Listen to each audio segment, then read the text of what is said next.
Hey guys, welcome to Backstage with Millionaires. I'm Caleb, your host, and today we're going to be talking about the ban of all private cryptocurrencies in India, as well as the setting up of a national digital currency, India's new lithium-ion battery factory, a quick update on the situation between Pradeep Poonia and WhiteHat Jr, the FIR filed against Meesho, two big acquisitions in the gaming and travel spaces, all of the latest funding news, and more coming up right after this.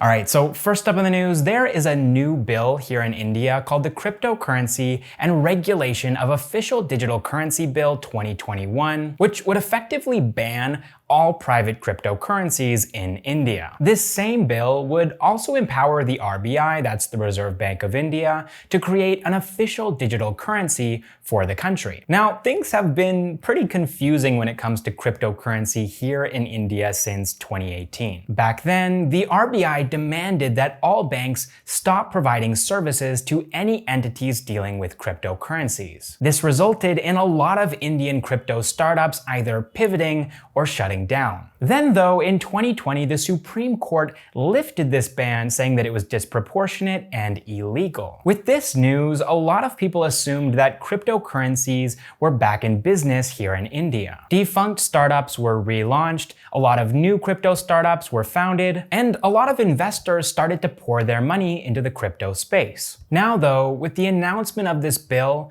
it looks like uncertainty has returned to the cryptocurrency space. And I say uncertainty because nobody really knows what this bill would even mean. I mean, yes, the bill does specify private cryptocurrencies, but does this also include public cryptocurrencies? Is the government even differentiating between the two? Popular public cryptocurrencies include Bitcoin, Litecoin, Ripple, and Ethereum, and popular private cryptocurrencies include Monero, Particle, Dash, and Zcash. My hope is that because the word private is used here, that's what they actually mean. But it could also be that they're just not differentiating between the two and they're designating all cryptocurrencies as private. And then when it comes to the RBI setting up a national digital currency, it's also very unclear what this would actually look like. India already has the National Payments Corporation of India, which is an organization that was established by the RBI, which handles the Unified Payments Interface, that's the UPI, which is an incredible interface that enables everybody here in India to conduct digital transactions seamlessly. Now, UPI is not a digital currency, it's just an interface. But the fact that UPI has been working so well makes me wonder, what would the point of a digital currency even be? If you have an answer to that question, or if you have any thoughts on this bill,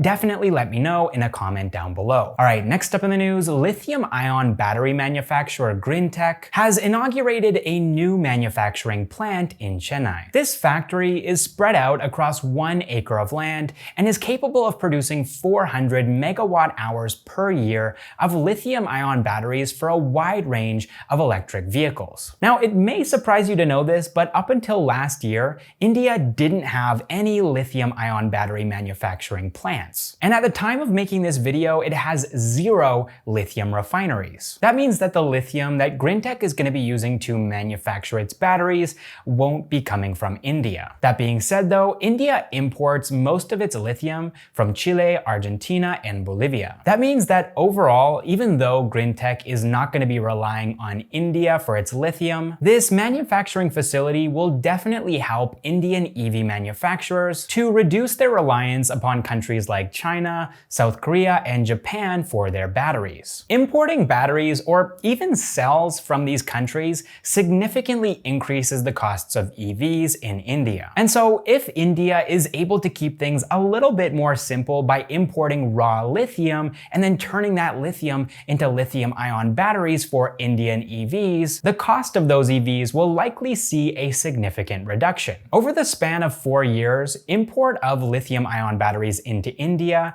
quadrupled from 175 million in 2016 to 450 million in 2019. Now, the amount of money spent on importing these batteries has actually seen a bit of a reduction from 2,600 crore rupees in 2016 to 6,500 crore rupees in 2019. That means that while the amount of lithium-ion batteries imported quadrupled, the cost of these batteries only increased by 2.5x. But honestly, I would love to see that number of 6,500 crore rupees reduced to zero. But unfortunately, it doesn't look like that's going to happen anytime soon because at the moment, India's lithium reserves are very, very limited. Last year in 2020, the first ever lithium reserve in India, which is about 1,600 tons of lithium, was discovered in Karnataka. However, it's going to be a while before anybody is able to mine and refine this lithium so that it can be used in Indian batteries. As such, I think that this Grinntech manufacturing facility is an important stepping stone for India in becoming more independent and self-sufficient when it comes to lithium-ion batteries. Alright, next up in the news, the latest hearing in WhiteHat Jr.'s case against Pradeep Poonia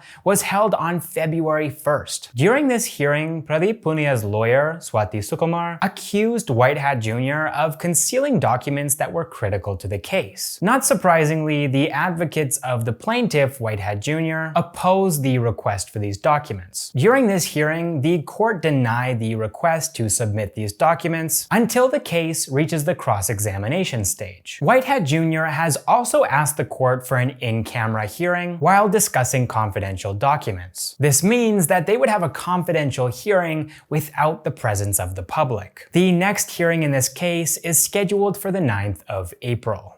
Alright, next up in the news, an FIR, that's a First Information Report, has been filed against social commerce startup Meesho and its directors. This FIR was filed on the 24th of January in Lucknow and was filed by a Meesho user who ordered a Rolex watch as well as a Gucci t-shirt from the platform but received fake products instead. According to the FIR, Meesho has engaged in a deliberate breach of trust with its customers by allowing fake products onto its platform. However, in response, Meesho has said that they are aware of the issue and that they're cooperating with authorities. The company also claimed that they have strict policies in place to prohibit people from selling counterfeit products on its platform and that they regularly delist suppliers who engage in such practices. I'm curious to know what you guys think should be done in this situation. Should Meesho be held responsible for the behavior of the sellers on its platform, or should the sellers themselves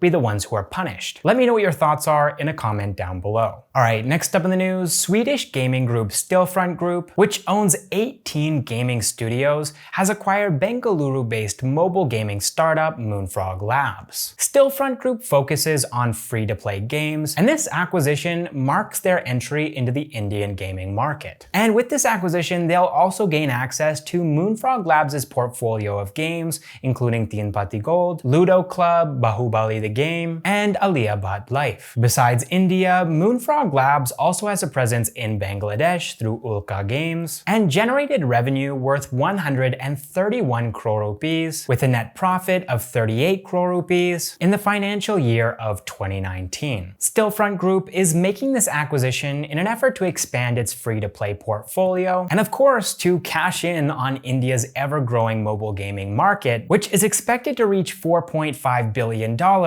this year. Alright, next up in the news, online travel aggregator Ixigo has acquired Bengaluru-based train discovery and booking platform Confirmtkt for an undisclosed amount. Post-acquisition, both companies will continue to operate independently, but Ixigo's founders will be joining the board of Confirmtkt. This acquisition will help Ixigo to consolidate its presence across Tier 2, Tier 3, and Tier 4 markets. Now, if you want to know more about the story of Confirmtkt, you can check out this interview that I did with the founders. But at the time of me making this video in 2021, Confirmtkt has more than 20 million downloads. Alright, moving on to some funding news now. Manufacturing startup Zetwerk has raised $120 million at a valuation of $600 million from Green Oaks Capital, Lightspeed Venture Partners, Sequoia Capital India, and Kai Capital. Zetwerk is a B2B e-commerce platform that connects OEMs and and EPCs, with small companies that can offer them on-demand manufacturing services. These manufacturing services include die casting, sand casting, fabrication, and forging to get smaller parts for their products. During the last year alone, their business grew by more than 3x to reach $43.9 million